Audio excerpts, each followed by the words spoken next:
Alors bonjour à tous, donc je suis Peggy Éléonore, je suis la gérante de Edikos. Mon parcours est essentiellement dans la formation depuis 2011 où j'ai eu d'abord un premier organisme de formation, donc là je ne faisais que de l'animation de formation. J'ai pris la première réforme de la formation de plein fouet, j'ai changé d'activité et je suis revenue dans le monde du salariat en devenant responsable formation chez Nose.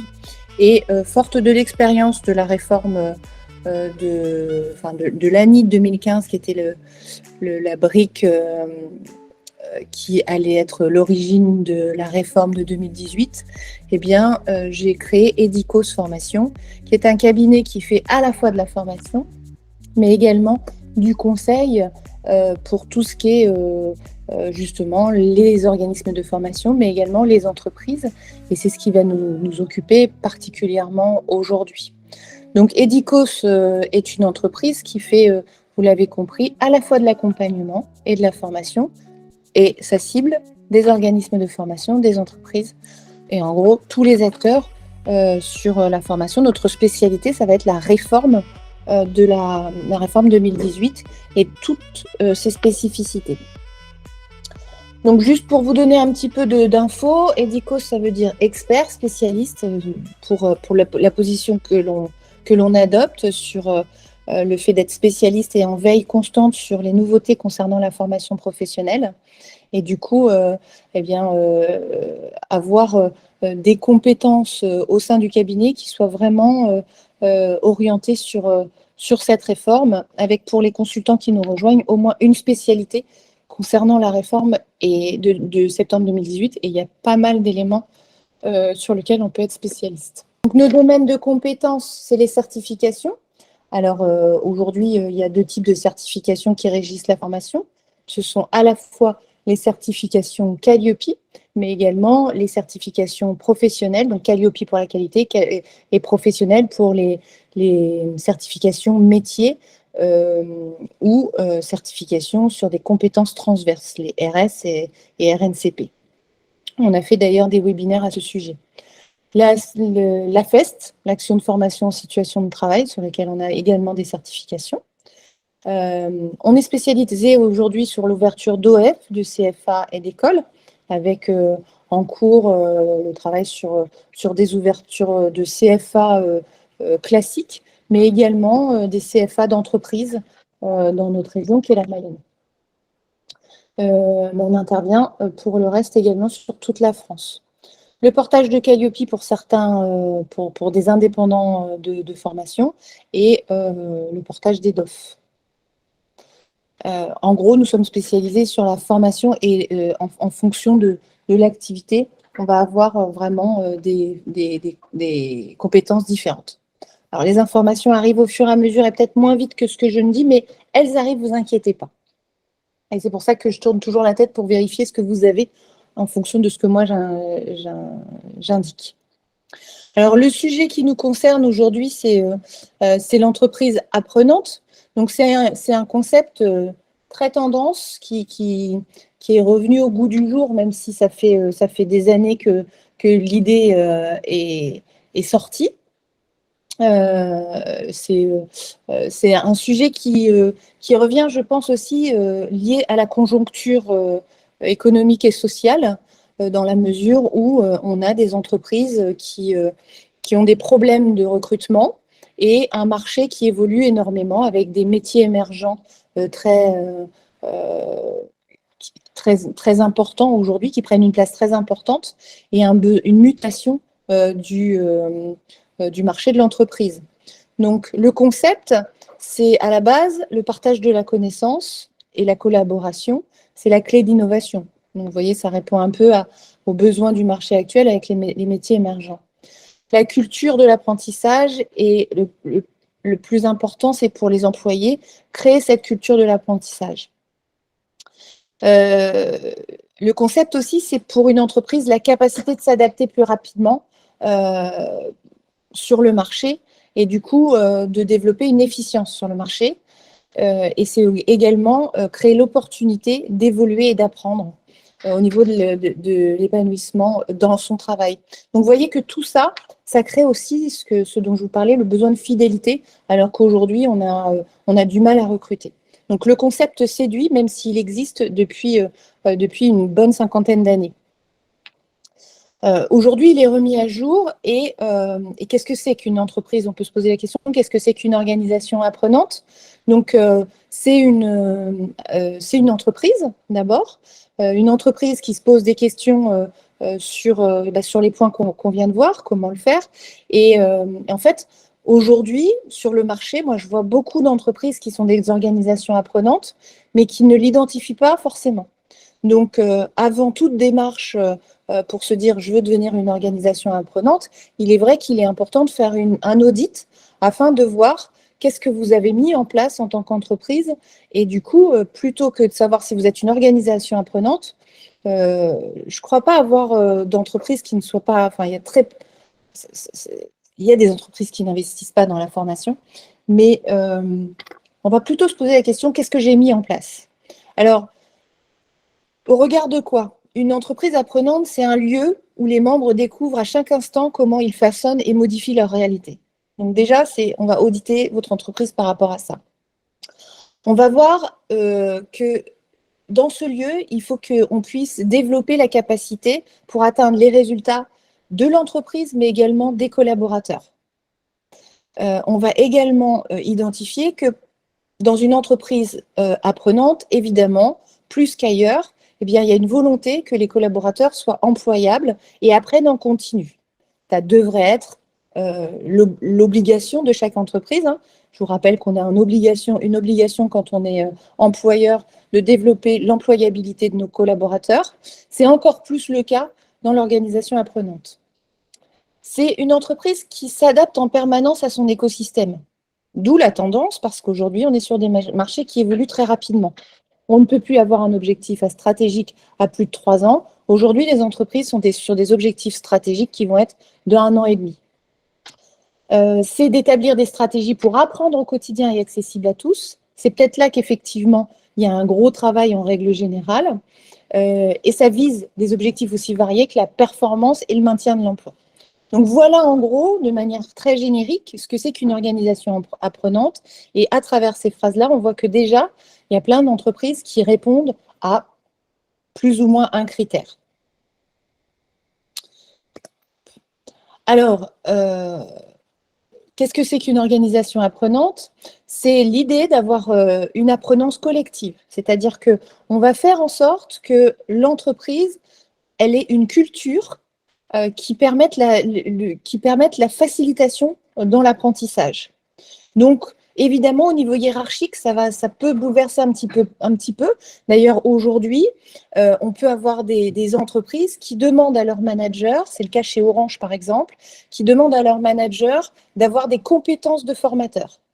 Ça ne veut pas dire, enfin, ils sont même formés à être formateurs.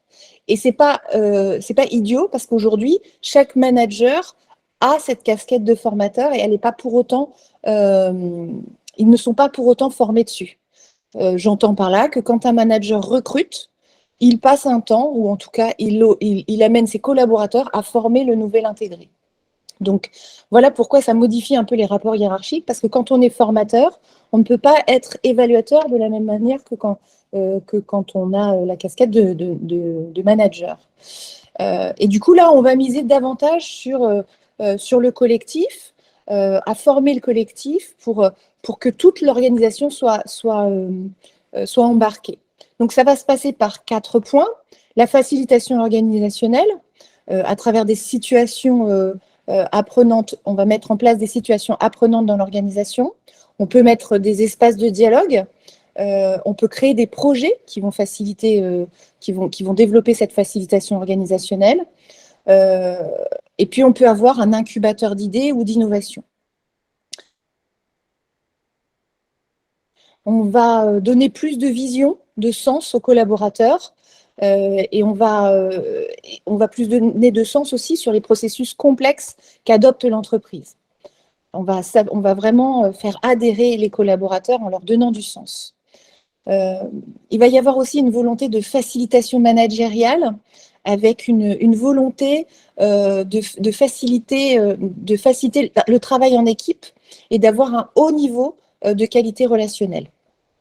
Et puis, la facilitation ordinaire, c'est de créer cette proximité au travail, à la fois hiérarchique mais transverse, de créer vraiment une collaboration et un sens qui fasse que les collaborateurs ne travaillent pas de manière individuelle, mais pour un objectif commun, de sorte à ce que si un collaborateur n'est pas là, en fait, le trou soit comblé par le fonctionnement des autres. Donc, les grandes lignes directrices d'une organisation apprenante se situent vraiment là. Alors, il y a plusieurs raisons qui vont faire que l'on devient une organisation apprenante. La principale, c'est une préoccupation pour garder et transmettre les savoir-faire en interne. À rappeler que quand on perd une compétence sur un domaine d'activité stratégique, eh bien, il faut plusieurs années pour le récupérer. Donc, eh bien, il est intéressant de connaître les compétences et notamment où sont situées vos compétences stratégiques. Si j'ai un collaborateur qui est prêt à partir en retraite et qui a une compétence très importante pour moi et qui me donne une certaine valeur ajoutée sur le marché, eh bien, j'ai tout intérêt à réfléchir de la façon dont je vais transmettre. Et l'organisation apprenante implique cela, sans effort. Ça va permettre aussi, quand je suis dans une organisation apprenante, d'attirer des nouveaux talents parce que c'est un élément vendeur auprès des jeunes générations que d'être dans un système comme ça. Et puis, ça va permettre de fidéliser les collaborateurs parce qu'on va s'appuyer sur les experts internes, ça va les valoriser, ça va les reconnaître et du coup, on va optimiser le budget de l'organisation. Donc, tout ça amène à effectivement gagner du temps sur la transmission des savoirs et savoir-faire.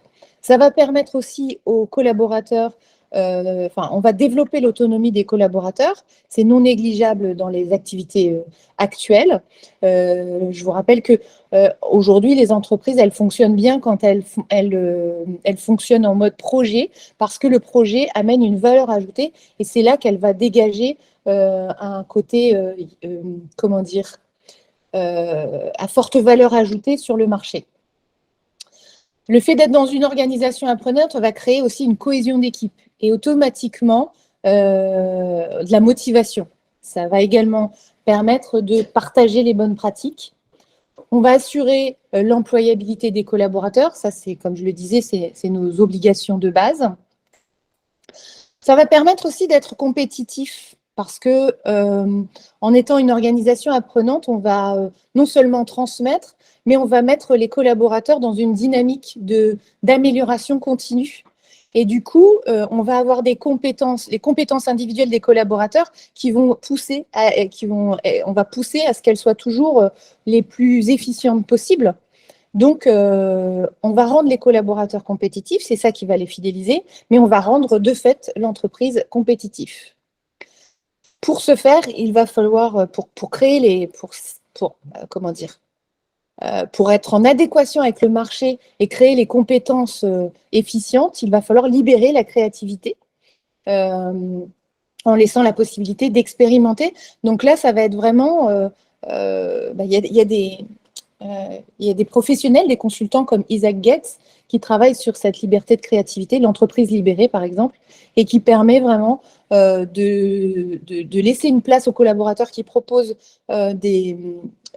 qui a des propositions, de laisser une place au talent des collaborateurs et de laisser le droit à l'erreur et de gommer, pas oublier la notion de hiérarchie, parce que c'est peut-être un terme un peu gros, mais de gommer en tout cas la notion de hiérarchie avec beaucoup plus de fluidité dans les échanges et dans la possibilité d'apporter. On va également assurer l'employabilité des collaborateurs, on l'a dit, j'essaie redondant, et attirer les jeunes talents pour amener des éléments, comment dire, justement, ces nouvelles compétences. Pour rappel, en fait, la génération Z, hier j'étais en intervention et dans une entreprise où j'intervenais pour le management et Et il faut vraiment se dire que la génération Z, elle est là et elle va nous bousculer dans nos compétences classiques. Et que du coup, on a tout intérêt à être dans une transmission de cette génération Z vers nos plus anciens. Et pour ça, il faut développer une certaine acceptation, une certaine tolérance de la part de nos anciens vis-à-vis de cette génération, ce qui n'a jamais été le cas enfin, dans l'histoire de la transmission des compétences actuelles. Alors, d'autres raisons pour devenir une organisation apprenante, ça va être effectivement de stimuler les soft skills. Ça va nous permettre de développer les savoirs et développer l'organisation. Donc, être plus compétitif, c'est ce que je vous disais tout à l'heure. On va instaurer une culture d'apprentissage dans une organisation pour instaurer cette culture d'apprentissage. On peut déjà le faire sans investir beaucoup de moyens. Structurer pour amplifier et optimiser l'apprentissage informel, eh bien, c'est créer de l'apprentissage entre pairs. Et ça peut se faire à travers des réunions où la bonne pratique va être présentée par le collaborateur qui l'a mis, c'est valorisant, la personne est fière, et puis elle transmet au collaborateur. Ça permet vraiment d'échanger sur leur métier, ils sont contents. Ensuite, on va optimiser et augmenter l'intelligence collective au sein de l'entreprise. Ça veut dire que l'entreprise et ses collaborateurs s'inscrivent dans cette culture apprenante réellement et du coup ont cette envie de fonctionner ensemble et de résoudre les sujets qui les intéressent ensemble. On va également acquérir de nouvelles compétences plus rapidement et réduire les coûts de formation grâce à de la formation interne afin de faciliter le partage de connaissances entre les pairs.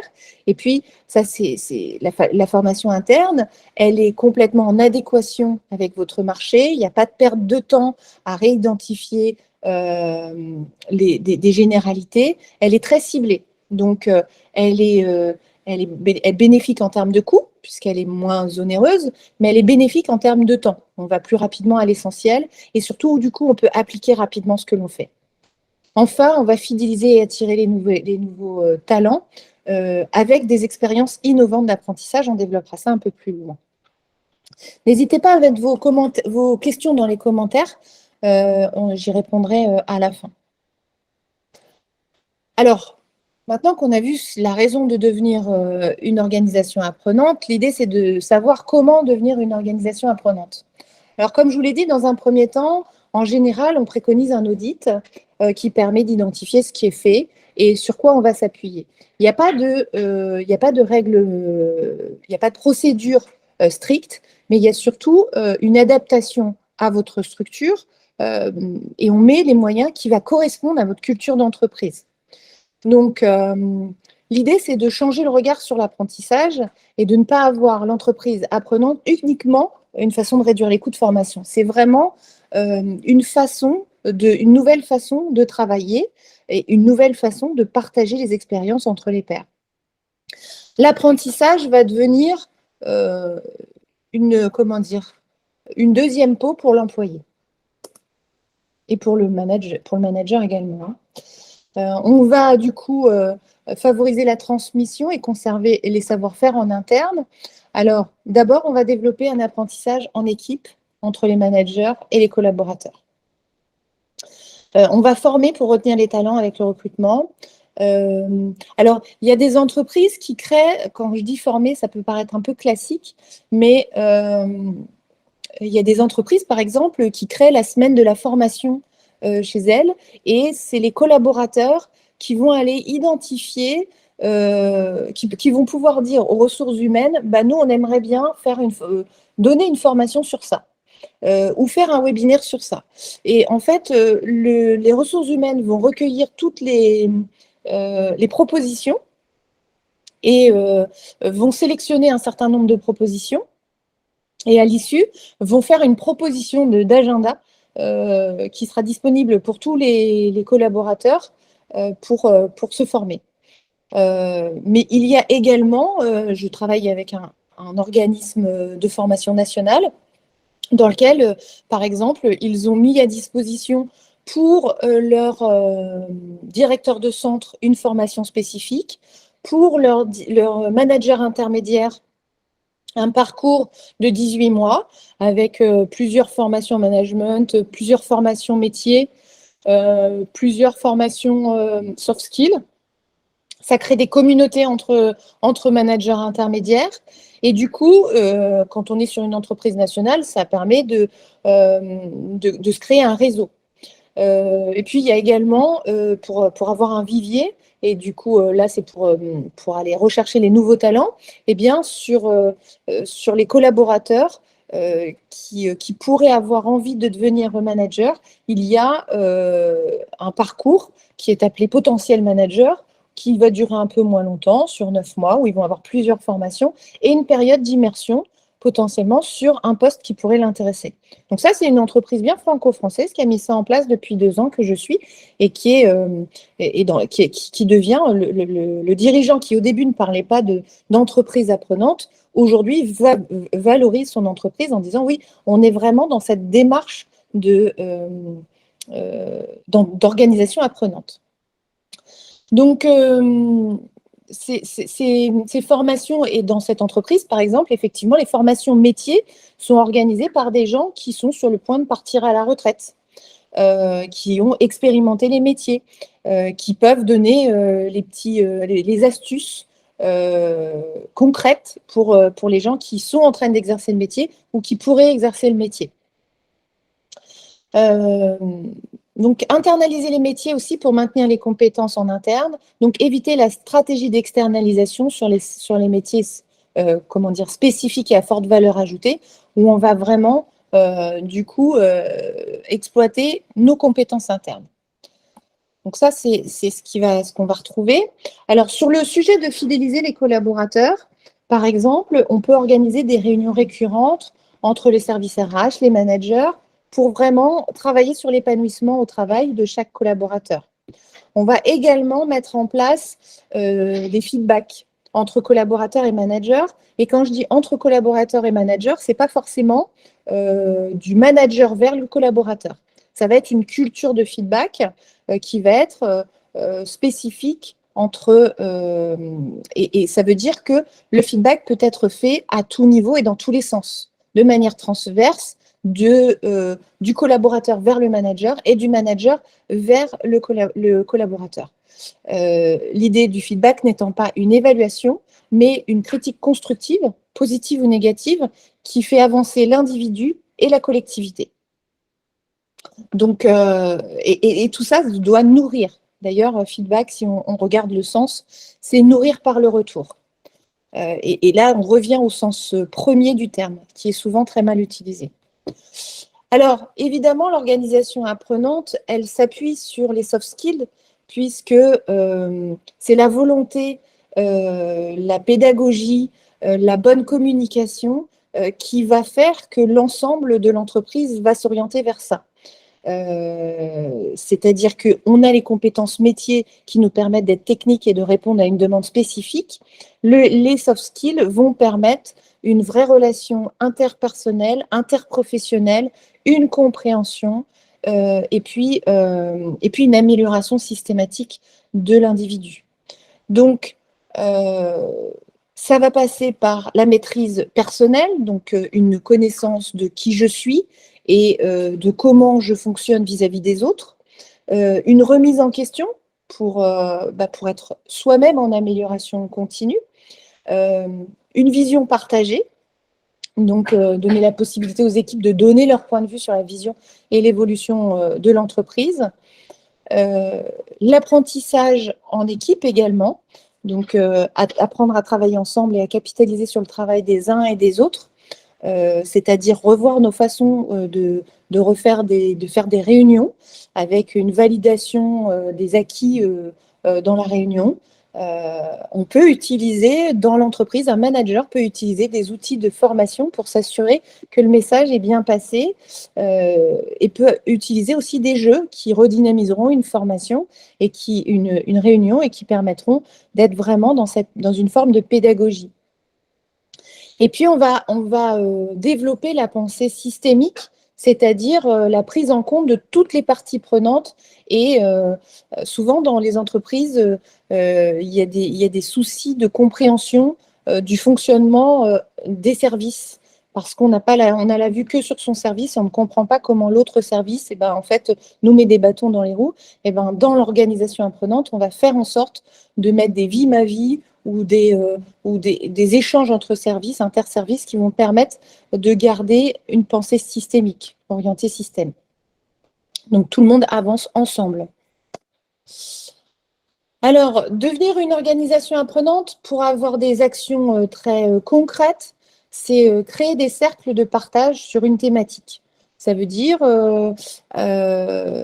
par exemple, si j'ai dans une entreprise des services différents qui exploitent des ingénieurs avec des compétences différentes, eh bien, je peux créer une communauté sur l'ingénieur de tel sujet.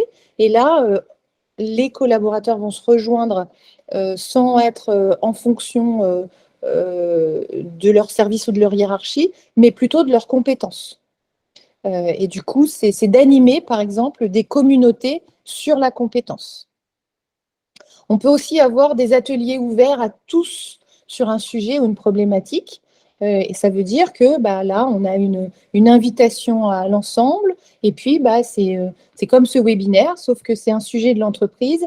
Et ceux qui sont intéressés peuvent participer pour récupérer l'information et surtout avoir ce sentiment d'appartenance à l'entreprise qui va leur permettre d'aller dans cette systémie précédemment vue. Une personne doit être chargée de mener cette mission car cela impose des responsabilités, des compétences, des modalités d'animation pour que cette activité perdure dans le temps. Alors que ce soit les cercles partagés, les ateliers ouverts, là effectivement ça demande un petit peu de compétences. Donc on fait très attention à qui le fait. D'ailleurs, il va falloir animer tout cela. Donc ça veut dire aussi que on va prêter attention à cette animation. Alors, devenir une organisation apprenante, dans les actions concrètes à mener aussi, c'est créer du lien social dans une ambiance de convivialité.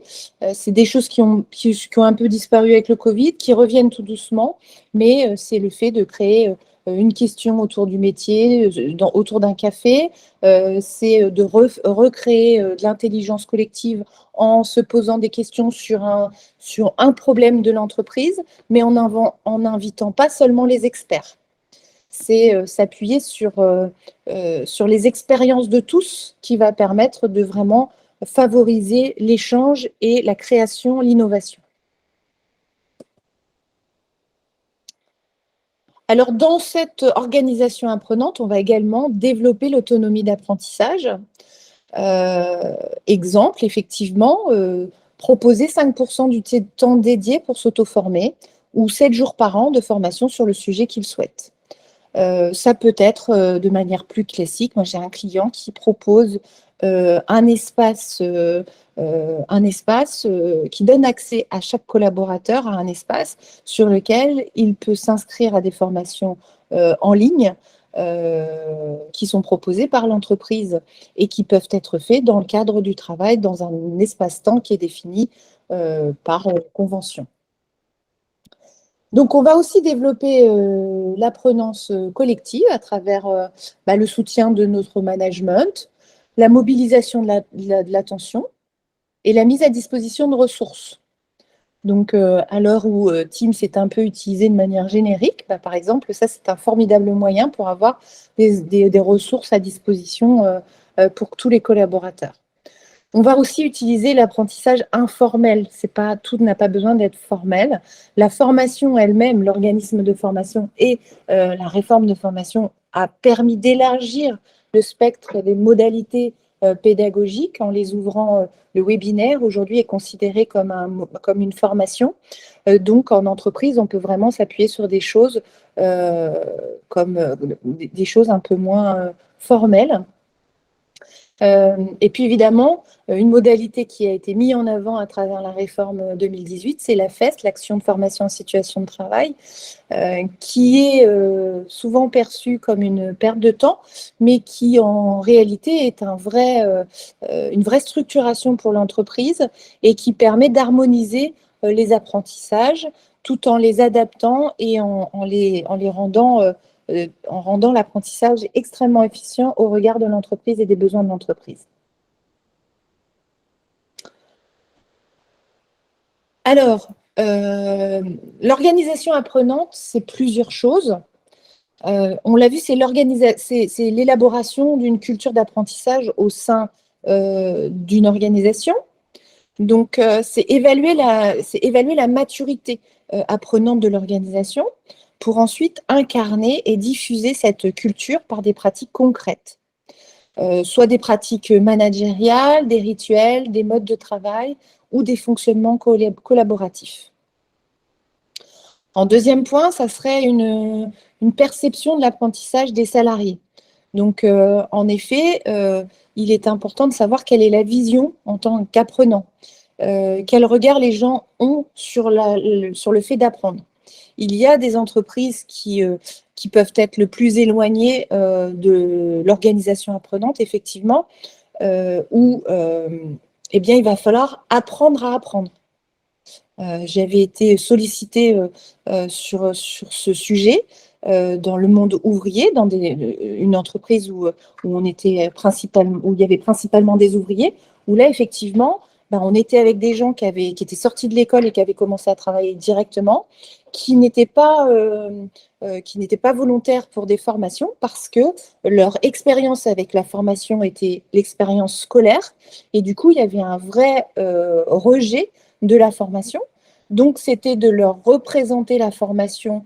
Vous savez, c'est la différence entre l'andragogie, la pédagogie pour les enfants, la pédagogie plutôt, la pédagogie pour les enfants, et l'andragogie, la pédagogie pour les adultes.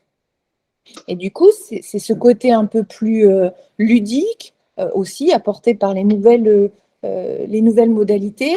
C'est de redonner aussi confiance dans les capacités d'apprentissage des personnes. C'est de varier c'est de varier tout ça en fonction de leur expérience éducative, en tout cas de partir de leur niveau pour leur apporter tout ce que la formation pour adultes aujourd'hui pourrait leur apporter et du coup de s'adapter complètement. Donc il y a vraiment ce sujet-là à exploiter. Ça peut être fait à travers des vidéos dans lesquelles on va présenter des moments de formation, des moments d'échange. Voilà. Ensuite, on va, pour avoir une organisation apprenante, c'est aussi renforcer la confiance en soi. Et du coup, ça, c'est pour développer la capacité d'apprentissage. Il est essentiel de développer la confiance en soi et le bien-être des personnes. Il y a beaucoup de personnes qui ont des compétences acquises au fil du temps, mais ces compétences, elles n'ont pas été identifiées et elles n'ont pas été valorisées. Donc, du coup, parfois, ces gens n'ont pas la confiance en eux pour développer, pour appuyer sur cette compétence qu'ils ont acquis. Donc, dans ce cas-là, l'entreprise, elle doit montrer qu'ils ont acquis des compétences et qu'ils en ont plus qu'ils ne l'imaginent.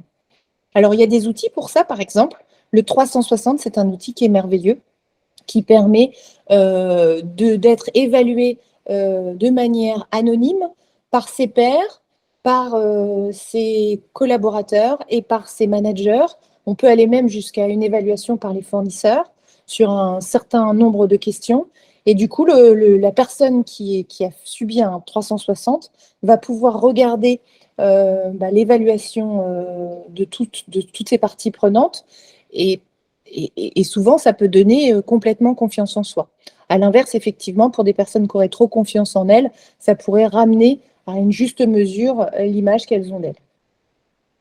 Donc, ça, c'est très important de valoriser à travers la confiance en développant et en renforçant la confiance en soi.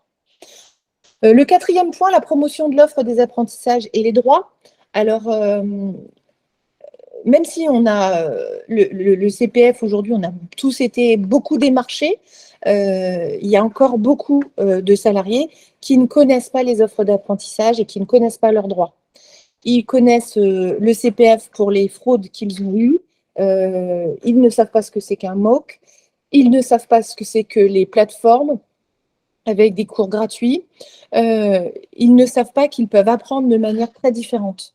Donc, là encore, j'ai une entreprise sur laquelle je suis intervenue sur l'ensemble du personnel. Il y avait 50 personnes, 49 exactement, puisqu'ils ne bénéficiaient pas de fonds de formation, où je suis intervenue en conférence pour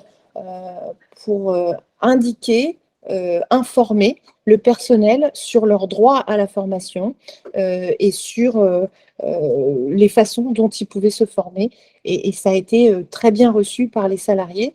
Derrière, l'entreprise a d'ailleurs développé une politique de formation et du coup, ça a poussé la formation au niveau de cette entreprise. Alors, on va aussi aménager du temps dans ces entreprises qui doivent pour apprendre. Alors évidemment, c'est essentiel. La formation va se faire en grande partie sur le temps de travail. Donc, il est essentiel de changer notre regard. Trop souvent, l'entreprise considère que la formation est une charge, alors qu'aujourd'hui, il faut vraiment la voir comme une ressource, encore plus aujourd'hui qu'avant, puisque former ses collaborateurs, c'est anticiper l'avenir. L'accessibilité de l'offre de formation, elle doit être travaillée à travers des outils digitaux, par exemple, pour rendre la formation accessible à toute la population de l'entreprise. Pour qu'il soit, on sait qu'aujourd'hui, il y a une grande partie de la population des entreprises qui est connectée et qui travaille derrière leurs ordinateurs. Donc, voilà déjà un sujet. Mais il faut penser aussi aux personnes qui sont sur le terrain. Et du coup, comment…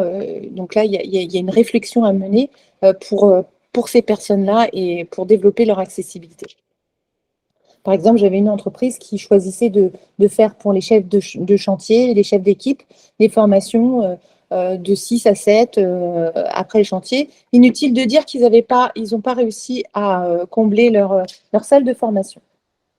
Enfin, la diversification des pratiques pédagogiques, c'est le fait de mettre plusieurs modalités qui peuvent être de la modalité la plus formelle, hein, la formation en présentiel, tout comme des modalités comme le travail sur les communautés, les retours d'expérience, le co-développement. Le co-développement, c'est aussi très, très intéressant.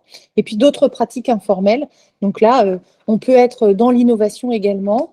Comment on capitalise sur les compétences acquises par les collaborateurs. L'organisation apprenante, c'est donc, si on aménage tout ce qu'on vient de voir, c'est faciliter la culture du partage.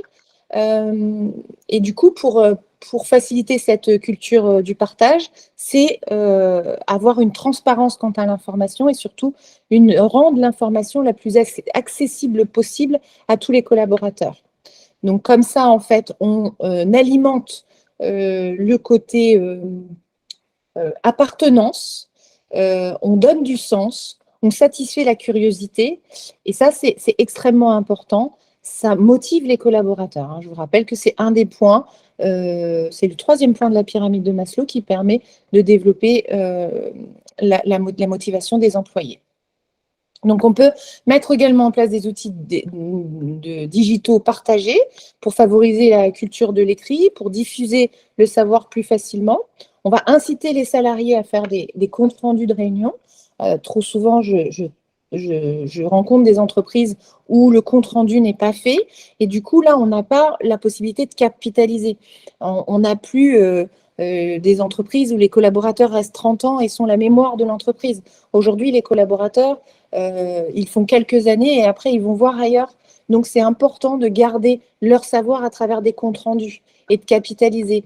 J'avais une entreprise qui avait fait un travail extraordinaire, une assistante qui avait fait un travail extraordinaire sur les comptes rendus, qui avait été classée et elle avait fait un tableau dans lequel elle rentrait comment dire, le nom d'enregistrement du document, les mots-clés qui étaient dans le compte-rendu ou dans le document, le rédacteur et quelques informations qui permettaient de pouvoir, pour toute personne qui cherchait une information, d'avoir une base de données concise qu'elle pouvait exploiter. C'était extrêmement intéressant, extrêmement intelligent. Donc, ça permet de capitaliser sur les réunions, ça permet de capitaliser aussi sur les prises de décision. Les comptes rendus aussi, c'est de la veille.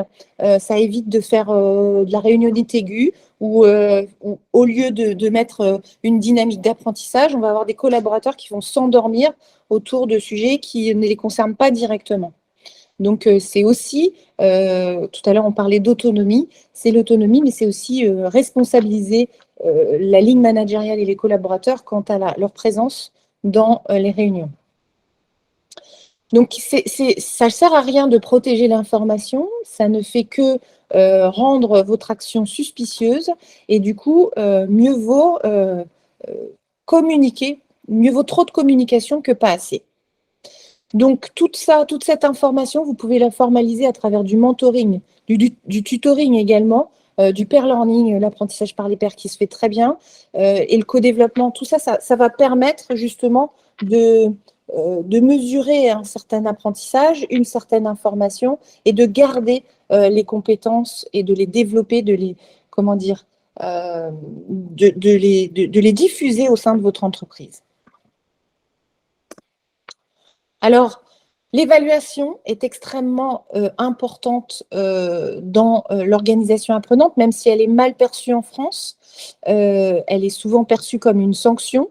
Et là, c'est une culture générale qu'il faut aussi travailler. Il existe plusieurs moyens de donner cette dynamique d'évaluation positive. Je vous ai parlé tout à l'heure de la culture de feedback. C'est important. Ce feedback qui doit être fait dans tous les sens. C'est ce qui va permettre de comprendre que ce n'est pas juste une évaluation, ça doit être constructif. Et du coup, ce n'est pas uniquement les hauts potentiels ou les personnes à haut niveau hiérarchique qui vont évaluer les collaborateurs, mais ça se fait dans tous les sens. Et du coup, en évaluant les impacts d'une formation formelle ou informelle d'ailleurs, sur les compétences, on va pouvoir avoir un regard très concret sur les compétences, notamment, que l'on a au sein de l'entreprise. On va pouvoir les cartographier. Et si on cartographie correctement cela, eh ben, on va pouvoir avoir une réflexion stratégique sur les compétences à avoir demain et on va pouvoir mesurer concrètement où est-ce que va se situer le changement. Alors, pour conclure sur cette organisation apprenante, eh bien, l'organisation apprenante, vous l'avez compris, c'est de l'amélioration continue. Ça s'efforce de continuer à apprendre et à s'adapter pour améliorer les performances. C'est également un environnement favorable à l'apprentissage.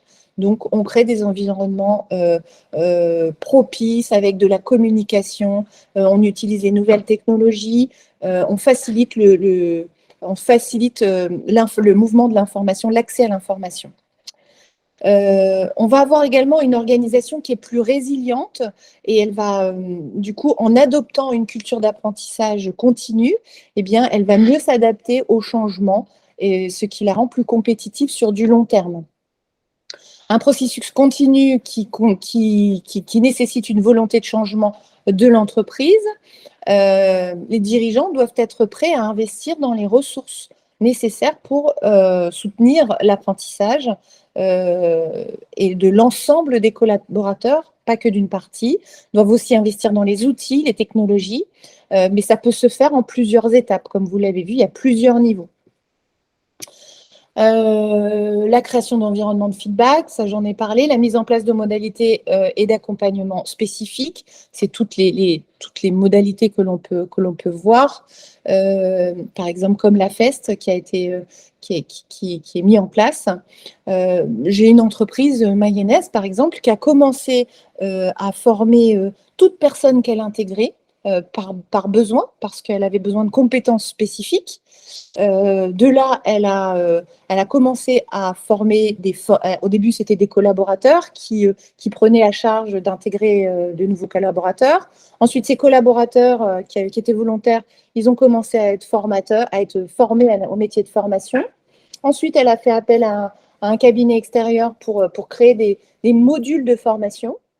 Ensuite, donc ça, c'est toutes les étapes. Hein, ça, c'est, enfin, on s'est rencontrés au moment où elle a voulu créer son organisme de formation. Aujourd'hui, elle a créé son organisme de formation. Nous sommes en train de mettre en place Calliope, puisqu'elle veut développer la prise en charge de ces formations pour l'ensemble du groupe, puisque ce qu'elle a mis sur un site, elle veut le développer à l'ensemble de ses sites. Et l'objectif à terme, c'est de mettre en place un CFA pour lequel elle est déjà en communication avec la commune, avec la mise en place d'un comment dire, d'un lieu pour recevoir les apprentis, d'un lieu d'hébergement. Donc, vous voyez, c'est vraiment plusieurs étapes qu'il peut y avoir. Donc, voilà, en gros, la conclusion finale, ça serait de dire que l'organisation apprenante, elle est vraiment dans cette amélioration continue. Elle doit investir dans des outils, dans ses employés, avoir beaucoup d'écoute pour les idées, des suggestions, vouloir s'adapter au changement et comprendre que le changement, ça va être efficient pour elle. Et puis, et que du coup, ça va lui permettre de maintenir une compétitivité à long terme.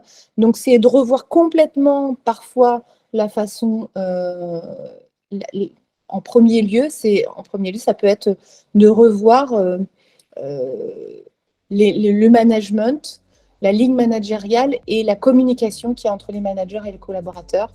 Ça peut être le premier niveau d'une organisation apprenante. Ça serait ça, par exemple, pour finir. Voilà. Donc, c'était mon exposé sur l'organisation apprenante.